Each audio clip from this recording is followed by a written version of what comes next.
బాల ప్రదర్శన ద్వారా విజయనగర కీర్తిని అంతర్జాతీయ స్థాయిలో నిలిపిన మహోన్నత వ్యక్తి కలియుగ భీమా కోడి రామమూర్తి నాయుడు అని డిప్యూటీ స్పీకర్ కోలగట్ల వీరభద్రస్వామి కొనియాడారు. కోడి రామమూర్తి ఆరాధన ఉత్సవాలలో భాగంగా వ్యాయామశాల జంక్షన్లో ఆయన నిలువెత్తు విగ్రహాన్ని ఆవిష్కరించారు.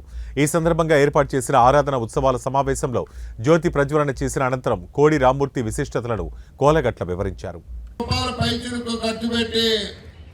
పూర్తి స్థాయిలో సౌకర్యాలు ఏర్పాటు చేయడానికి ప్రభుత్వం ఎప్పుడు సిద్ధంగా ఉందని, ఇప్పటికే అంతర్జాతీయ స్థాయికి వెళ్ళిన క్రీడాకారులు ఉన్నాయి. ఈ స్థలం ఉన్న వ్యాయామం చేసిన వాళ్ళు కానీ పెద్ద పరికరాలతో ప్రైవేట్ జిమ్లు, ఓపెన్ జిమ్లు ఎన్ని వచ్చినప్పటికీ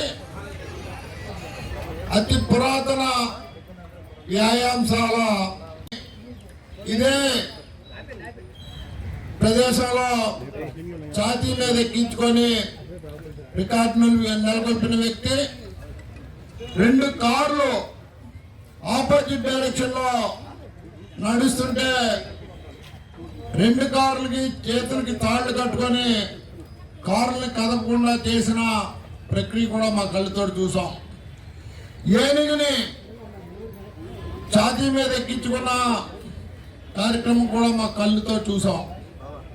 స్వర్గీయ అప్పసాని అప్పన్నదొర గారు ఈ పార్క్ అభివృద్ధి కోసం, ఈ వ్యాయామశాల అభివృద్ధి కోసం ఎంతో కృషి చేసిన పరిస్థితులు మేము చూసాం. వారు సూచించిన మార్గంలో మాకు వీలైనంత వరకు ఈ వ్యాయామశాల అభివృద్ధి కోసం కృషి చేస్తున్న పరిస్థితిలో శాసనసభ్యులు అయిన తర్వాత ఈ వ్యాయామం చేస్తున్న